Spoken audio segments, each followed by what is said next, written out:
বন্যাক্রান্ত কাঠিগড়ার জনগণের মধ্যে পর্যাপ্ত পরিমাণ ত্রাণ সামগ্রী বন্টনের দাবি সহ গবাদি পশুর খাদ্য সামগ্রী বন্টনের দাবিতে কাঠিগড়া সার্কেল অফিসারের মাধ্যমে কাছড়ের জেলাশাসকের উদ্দেশ্যে স্মারকলিপি প্রদান করে প্রয়োজনীয় ব্যবস্থা গ্রহণের দাবি জানিয়েছেন কাঠিগড়া ব্লক কংগ্রেস কমিটির কর্মকর্তারা। বৃহস্পতিবার পরন্তবেলায় কাঠিগড়া ব্লক কংগ্রেস কমিটির সভাপতি হোসেন আহমেদ চৌধুরীর নেতৃত্বে এক প্রতিনিধি দল কাঠিগড়া সার্কেল কার্যালয়ে উপস্থিত হয়ে সার্কেল অফিসার ডক্টর রবার্ট টুলুরের সাথে দেখা করে লিখিত স্মারকলিপি প্রদান করেন। স্মারকলিপিতে তারা বলেন, গত কদিনের ধারা বর্ষণের জেরে পরপর তৃতীয় দফা পশ্চিম কাঠিগড়ার সীমান্তবর্তী হাওর অঞ্চলের জনগণ সহ উত্তর কাঠিগড়ার বিহারা সেউতি কলাছড়িপাড় তিনটেকড়ি, পূর্ব কাঠিগড়ার দুধপুর, লামারগ্রাম, নিজ ফুলবাড়ি, তারিণীপুর, শিবনারায়ণপুর, শিয়ালটেক, বালিরবন্ধ সহ বেশ কয়েকটি রাজস্বের গ্রামের জনগণ ঘরবাড়ি ও রাস্তাঘাট জলের তলায় তলিয়ে গেছে। বন্যাক্রান্ত একাংশ জনগণ সীমান্ত সড়কের উপর অস্থায়ী শিবিরে নিজেদের পরিবার পরিজন সহ গবাদি পশু নিয়ে চরম বিপাকে অবস্থান করছেন। বিভিন্ন এলাকার জনগণ ঘরবন্দি অবস্থায় দুর্বিষহ দিনযাপন করছেন। গ্রাম কাঠিগড়ার বিভিন্ন গ্রামের অসহায় জনগণের মধ্যে পর্যাপ্ত ত্রাণ সামগ্রী বন্টনের দাবির পাশাপাশি গবাদি পশুর খাদ্য সামগ্রী বন্টনের দাবি জানিয়েছেন তারা। তাছাড়া কৃষকদের দাবি ক্ষেতের ক্ষয়ক্ষতির আর্থিক সহায়তা প্রদান সহ হালের চারা বন্টনের দাবিও জানিয়েছেন কংগ্রেস নেতারা।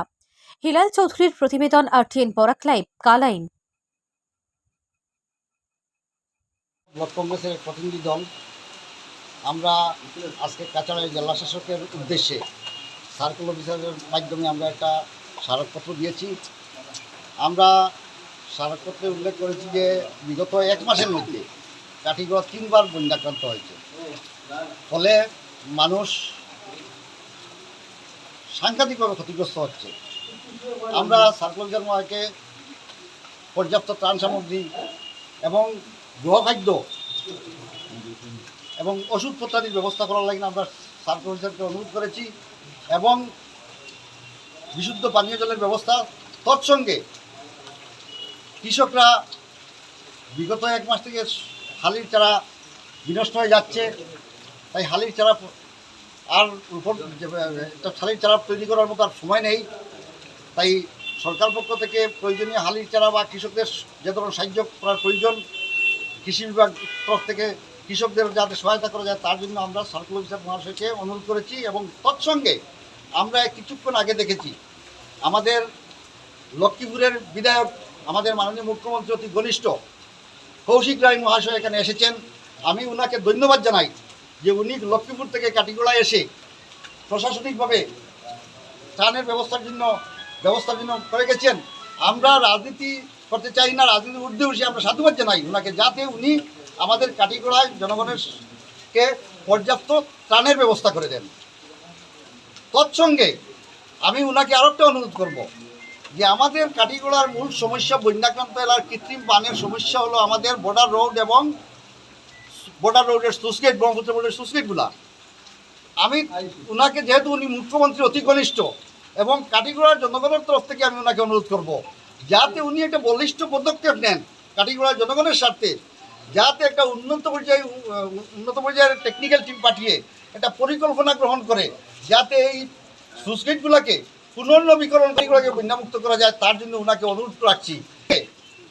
আমরা আরও একটা জিনিস বলতে চাই যে আমাদের বিগত 22 ইংরাজির বন্যার সময় আমাদের মাননীয় বন্যা নিয়ন্ত্রণ মন্ত্রী পীযূষ হাজারিকা মহাশয় এবং ইনচার্জ মিনিস্টার অশোক সিংহল মহাশয় এসে সেই সময় বলেছিলেন যে সুসগেটগুলো ঠিক হয়ে গেছে, এবং সেই সময় মন্ত্রীর এই আশ্বাসে কাঠিগড়াবাসী একটা আশ্বস্ত হয়েছিল যে বোধহয় আমাদের এই বন্যার সমস্যার সমাধান হয়ে যাবে, সুসগেটের সমস্যার সমাধান হয়ে যাবে।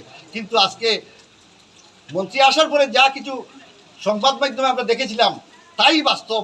তাই আমরা আজকে সংবাদের মাধ্যমে, সোশ্যাল মিডিয়ার মাধ্যমে মাননীয় বন্যা নিয়ন্ত্রণ মন্ত্রী দৃষ্টিগোচর করতে চাই যে উনি সেই সময় যে প্রতিশ্রুতি দিয়েছিলেন কাঠিগড়া জনগণকে, সেই প্রতিশ্রুতি বাস্তবায়িত করার জন্য আমি কৌশিক রায় মহাশয়ের হস্তক্ষেপ কামনা করছি।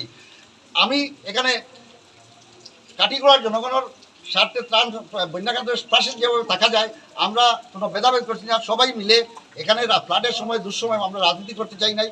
তাই আমরা সবাই মিলে যাতে জনগণের পাশে জনগণেরকে আমরা উপযুক্ত সাহায্য করতে পারি সেই আবেদন রাখছি আমাদের সরকার পক্ষের নেতৃবৃন্দের কাছে। ধন্যবাদ।